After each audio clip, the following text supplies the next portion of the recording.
Picture this. Two neighbors living on the same street, same zip code, roughly the same house. They wave at each other in the morning. Maybe they'd chat about the weather once in a while. But behind closed doors, one of them is quietly building a fortune that will change his family's future forever. And the other one is just one paycheck away from complete financial disaster. Same street, completely different realities. Here's the uncomfortable truth. Most people go their entire lives without ever knowing which one of those neighbors they actually are. And the reason for that isn't a lack of ambition or intelligence.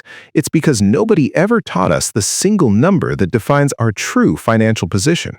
Not our salary, not our credit score, not how much is sitting in our checking account, but our net worth. That is the number that actually matters. Today, we're going to break down exactly what that number means and what it looks like at every level of the American wealth spectrum. Most importantly, we'll uncover what truly separates the people who keep climbing from the ones who stay stuck year after year. By the end of this video, you will know with precision exactly where you stand financially. Some of you will feel relieved, some will feel uncomfortable, but all of you will walk away seeing money in a way you have never seen it before. Let's get into it. Before we get into the numbers, let's get one thing straight.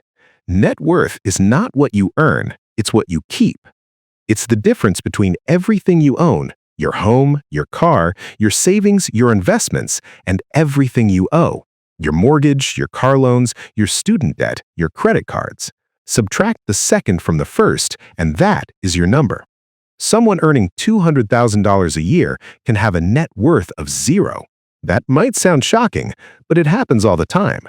And someone earning $50,000 a year can quietly be building a net worth of $500,000. Income is not the same as wealth. Income tells you how fast money flows into your life. Net worth tells you whether any of it actually stayed.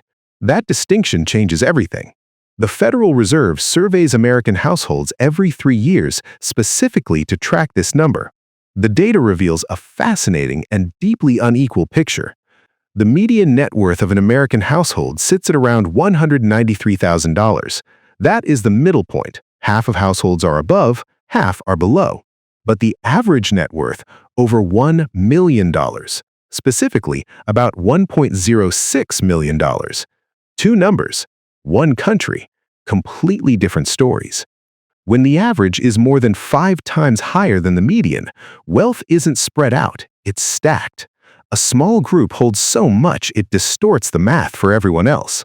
Now let's walk through each level of the wealth spectrum, because understanding where the lines are drawn changes everything about how you see your own situation. At the base of the wealth spectrum, households with a net worth under roughly $17,000 make up what economists classify as the lower class. The median net worth in this group is closer to $6,000. That is not a typo. $6,000. That is the financial reality for millions of American households. But here's what the data alone doesn't tell you. Being at this level isn't just uncomfortable, it is mathematically expensive to be poor. When you have little financial cushion, every crisis costs more. You can't buy groceries in bulk. You don't qualify for the best loan rates, if you qualify at all. A car repair that would be a minor inconvenience for someone further up the ladder can spiral into a cycle of high-interest debt that takes months to undo. Financial fragility compounds itself. The less buffer you have, the more every small setback costs you. That is the brutal reality of the lower end of the spectrum. And yet, this is not a permanent sentence. A 24-year-old with $40,000 in student loan debt and no assets might technically fall into this category. That doesn't mean they're destined to stay there. Net worth is a snapshot of where you are right now, not a verdict on where you're going. Moving up, we reach what most Americans picture when they imagine a normal financial life, the lower middle class. This group carries net worths roughly between $17,000 and $58,000. Skilled workers, service professionals, people with steady jobs who haven't yet built significant assets. They have some savings, they might rent or own a modest home, but they are one major disruption away from sliding backwards: a job loss, a medical emergency. What makes this group uniquely difficult to talk about is the gap they fall into. They earn too much to qualify for most assistance programs, but not enough to truly feel secure. They live in a financial gray zone where every decision requires precision. One wrong move and months of progress can disappear almost overnight. The true middle class, net worth between roughly $58,000 and $177,000, is where many Americans believe they belong.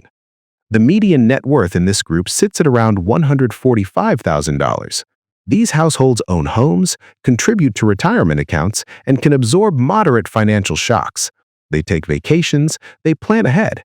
They are not rich, but they are not drowning either. There's a real sense of stability here that took genuine effort to build. Economists often describe this group as the engine of the American economy, and there's something genuinely admirable about what it takes to reach and stay here. But even within this band, experience varies widely. Someone at the lower end still worries about big purchases. Someone near the top is already thinking seriously about building real wealth. Now we reach a category that surprises almost everyone who learns about it. The upper middle class, net worth between roughly $500,000 and $2 million. Technically, this group is still not considered wealthy by most financial frameworks, and yet from the outside, these households look like they have everything figured out. These are the doctors, engineers, attorneys, and senior managers earning well above $140,000 a year. Their neighborhoods are quiet, their kids go to excellent schools, they max out their retirement accounts without much strain, they travel. They invest. By almost every visible measure, they look like success. So why don't they feel wealthy? There's a phenomenon that follows high earners like a shadow. As income rises, so does lifestyle. It happens gradually and almost invisibly. The studio apartment gives way to a house in a nice suburb. The used sedan becomes a lease on something with a German badge.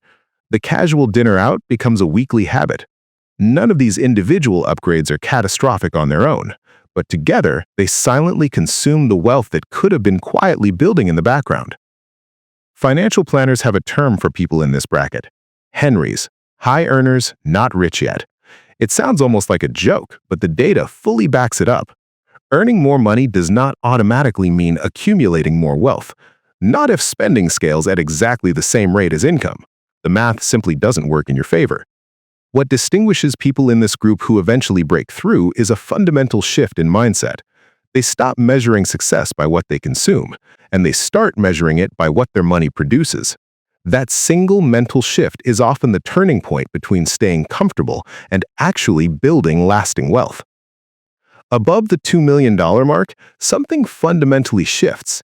You have entered what most frameworks classify as the upper class, and the rules of the game begin to change. Someone with a $3 million net worth might still be working, still managing a budget, but the nature of those decisions is completely different. The margin for error is much wider. To crack the top 1%, the threshold sits somewhere between $5.8 million and $12 million, depending on the source and how assets are measured. That range exists because measuring extreme wealth is genuinely difficult. Assets fluctuate, valuations shift, and the truly wealthy often hold money in forms that don't appear neatly in a survey. But the defining feature of this tier isn't a specific number. It's the moment when your invested assets generate more income than most people earn from their jobs. Your portfolio's annual return alone could fund a comfortable middle-class life for multiple families. At that point, work becomes optional. Wealth starts perpetuating itself automatically.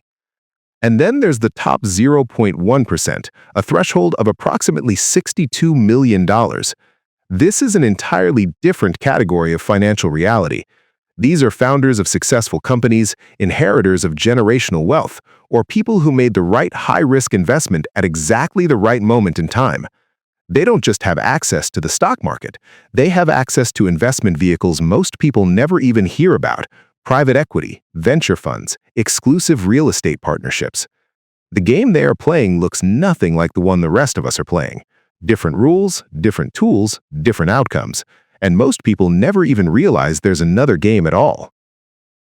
Here's something the raw numbers simply don't capture. Geography rewrites everything. The same net worth means completely different things depending on where you live.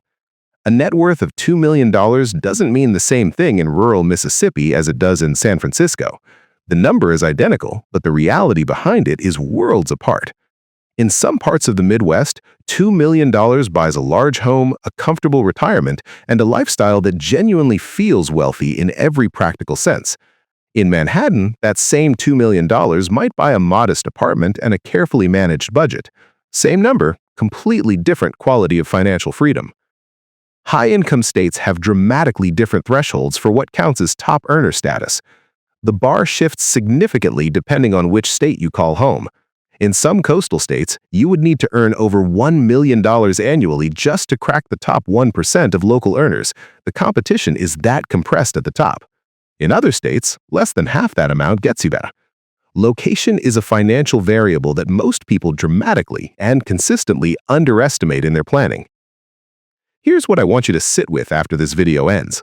Every number we talked about today is a snapshot, a single moment frozen in time. The lower class, the middle class, the upper class, these are not permanent labels, they are coordinates on a map, and coordinates only matter if you know where you want to go. The difference between someone who drifts through these categories and someone who moves intentionally through them rarely comes down to raw intelligence or even income. It comes down to a single shift in how they think about money, not as something you earn and spend, but as something you build, layer by layer, decision by decision. The number that defines your wealth class is not fixed. It is a living, changing reflection of every financial choice you make, starting today and every day after. The moment you start treating it that way, tracking it, understanding it, actively working towards it, is the moment you stop being a passenger in your own financial life. You now know the numbers, you know the levels, you know what separates the people who climb from the ones who stay stuck. The rest is entirely up to you.